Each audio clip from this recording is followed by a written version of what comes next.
1970 সালের 4 December pilot Bruce গার্নন ব্যবসায়িক কাজে তার পার্টনারের সাথে অ্যান্ড্রোস থেকে ফ্লোরিডার কুস্টে যাওয়ার জন্য টেক অফ করে। এই সময় জায়গাটি বারমুডা ট্রায়াঙ্গেল নামে পরিচিত ছিল না, আর পাইলট এই রাস্তা দিয়ে এর আগেও অনেকবার যাতায়াত করেছিল, তাই সে নিশ্চিন্তে রাস্তা দিয়ে যাচ্ছিল। কিন্তু সে কল্পনা করতে পারেনি এই যাত্রাটাই তার চিরস্মরণীয় হয়ে থাকবে, কারণ যাত্রাপথে হঠাৎ অনেক অদ্ভুত ঘটনা দেখা যায়। প্রচণ্ড ঝড় আর কালো মেঘে চারিদিকে ঢেকে যায়, তবে সে এই বিষয়টিকে একেবারেই স্বাভাবিকভাবে এড়িয়ে যায়। এই পর্যায়ে তেমন কিছু না হলেও প্লেনটি যখন 11,500 ফুট উপরে পৌঁছে যায় তখন আরও একবার প্রচণ্ড কালো মেঘে চারিদিকে ছেয়ে যায়। তবে এটা কোনো সাধারণ মেঘ ছিল না, এটা দেখতে অনেকটাই টানেলের মতো ছিল। হঠাৎ এমন ঘটনায় কি রিয়েকশন দেওয়া উচিত সে ঠিক বুঝতে পারছিল না। সে এই মেঘের ভেতর দিয়ে চলতে শুরু করে, আর সে যখন এই মেঘের ভেতর দিয়ে প্রবেশ করে তখন চারিদিকে কালো হয়ে যায়। এমন অদ্ভুত দৃশ্য সে এর আগে কখনো দেখেনি। এরপর হঠাৎ কালো মেঘের মাঝে বিদ্যুৎ চমকাতে থাকে, কিন্তু এই বিদ্যুৎ চমকানোর কোনো শব্দ ছিল না, এমনকি কোনো রকম বৃষ্টিপাত ছাড়াই এই মেঘ আর বিদ্যুৎ চমকাচ্ছিল। এছাড়াও এই বিদ্যুৎ চমকানোর লাইটিং সাধারণের তুলনায় অনেক অস্বাভাবিক ছিল, আর এগুলো জালের মতো তার প্লেনের চারিপাশে ছড়িয়ে পড়ছিল। এমন ভয়ানক এক জায়গাতে প্রায় 20 মিনিট পর্যন্ত প্লেনটি স্বাভাবিকভাবে চলতে থাকে, আর সে একটি প্যাঁচানো টানেলের মাঝ বরাবর ছিল। সে ভেবেছিল এটা হয়তো কোনো গোলক ধাঁধা, যার ভেতর থেকে সে আর কখনই বের হতে পারবে না, কারণ এর ভেতর থেকে বের হওয়ার কোনো রাস্তা দেখা যাচ্ছিল না। এরই মধ্যে হঠাৎ একটি অদ্ভুত ঘটনা ঘটে, তার সামনে থেকে উজ্জ্বল আলো জ্বলতে থাকে।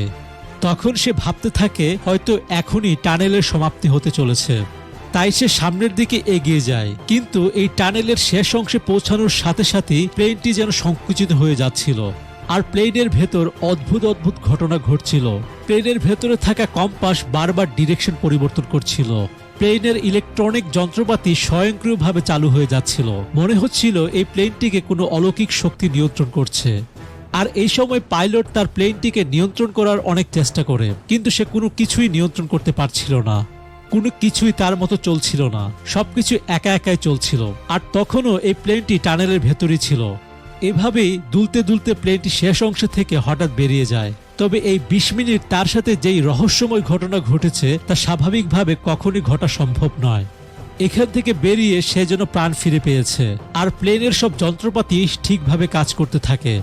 20 মিনিট সে ঠিক কোন জায়গায় ছিল সে এটাও বুঝতে পারছিল না, তাই সে দ্রুত গ্রাউন্ড কন্ট্রোলের সাথে যোগাযোগ করে। কিন্তু কন্ট্রোল রুম থেকে যখন রাডারে ব্রুসে প্লেনের লোকেশন ট্র্যাক করে তখন তারা সেখানে কোনো প্লেনের সিগন্যালই দেখতে পায়নি। এর কিছুক্ষণ পর কন্ট্রোল রুম থেকে জানায় এই প্লেন ইতিমধ্যে তাদের এয়ার স্পেস অতিক্রম করে মায়ামির এয়ার স্পেসের দিকে চলে যাচ্ছে। কিন্তু এটা কিভাবে সম্ভব, কারণ তার এই যাত্রা প্রায় 400 কিলোমিটারের, আর এই যাত্রাটির জন্য সময় লাগার কথা ছিল 90 মিনিট, কিন্তু সে মাত্র 47 মিনিটে যাত্রা করেছে। আর এই প্লেনের গতিবেগ ছিল ঘন্টায় 290 কিলোমিটার। তাই এই প্লেনে করে মাত্র 47 মিনিটে 400 কিলোমিটার পাড়ি দেওয়া অসম্ভব। তাই সে মনে করে গ্রাউন্ড কন্ট্রোল হয়তো কোনো ভুল ইনফরমেশন দিচ্ছে, কিন্তু কিছুক্ষণের মধ্যেই তার ভুল ভেঙে যায়, কারণ তাদের ইনফরমেশন একেবারে সঠিক ছিল। তার সামনে ছিল মায়ামির এয়ারপোর্ট, আর যখন এয়ারপোর্টে ল্যান্ড করে ফিউল চেক করে তখন সে নিজের চোখকে বিশ্বাস করতে পারছিল না, কারণ 400 কিলোমিটার যাত্রায় যত ফিউল খরচ হওয়ার কথা তার অর্ধেকও খরচ হয়নি। মানে প্লেনটি মাত্র 200 কিলোমিটার যাত্রা করেছে, অথচ এই রাস্তাটি 400 কিলোমিটারের। তাই সে মাত্র 20 কিলোমিটার পাড়ি দিয়ে কিভাবে এখানে পৌঁছালো এই রহস্যের সমাধানের জন্য তিনি অনেক বিশেষজ্ঞদের সাথে কথা বলেছিলেন, কিন্তু কেউ তাকে সঠিক উত্তর দিতে পারেনি। উল্টো তারা ব্রুসের দোষ খুঁজতে থাকে। আজ পর্যন্ত এই বারমুডা ট্রায়াঙ্গেলে অনেক প্লেন আর জাহাজ গায়েব হয়ে গেছে, শুধুমাত্র কয়েকটি ধ্বংসাবশেষ ছাড়া বাকিগুলোর চিহ্ন পর্যন্ত পাওয়া যায়নি, এমনকি মৃতদেহ পর্যন্ত পাওয়া যায়নি। তাই এই রহস্যময় জায়গাটি নিয়ে এই পর্যন্ত অনেক থিওরি লেখা হয়েছে। অনেকের মতে এখানে সামুদ্রিক দানবের বসবাস, যারা এই জায়গাটিকে নিয়ন্ত্রণ করে, কিন্তু এই সব কিছুই মানুষের ধারণা মাত্র। নিশ্চিতভাবে এখন পর্যন্ত কেউই কিছু বলতে পারছে না। তাই এই জায়গাটি নিয়ে মানুষের আকর্ষণের শেষ নেই। ব্রুসের এই ঘটনাটি নিয়ে একটি থিওরি লেখা হয়, যেখানে বলা হয় এই প্লেনের পেছনে ডার্ক এনার্জির হাত রয়েছে। বিজ্ঞানীদের মতে ডার্ক এনার্জি হলো সেই শক্তি যা ব্ল্যাক হোলের মতো স্পেস টাইম কার্ভ করে এক ধরনের টানেল তৈরি করে। যার ভেতর দিয়ে লক্ষ কিলোমিটারের দূরত্বের রাস্তাকে কয়েক মিনিটে অতিক্রম করা সম্ভব। আর সে হয়তো এমনই কোনো টানেলের ভেতর প্রবেশ করেছিল, ভাগ্যক্রমে সেই জায়গা থেকে বেরিয়ে আসতে পেরেছিল। আর এই কারণে সে 400 কিলোমিটারের রাস্তা মাত্র 47 মিটারে অতিক্রম করতে পেরেছে। তবে ডার্ক এনার্জি নিয়েও অনেকের মধ্যে নানা মতবিরোধ রয়েছে। এখনো বিশেষজ্ঞরা এর উপযুক্ত ব্যাখ্যা দিতে পারেনি। ব্রুস একমাত্র ব্যক্তি যিনি বারমুডা ট্রায়াঙ্গেল থেকে ফিরে আসতে পেরেছে, কিন্তু ফিরে আসার এই ঘটনা এখনো রহস্য হয়ে আছে। তো বন্ধুরা, আজকের ভিডিওটি এই পর্যন্তই।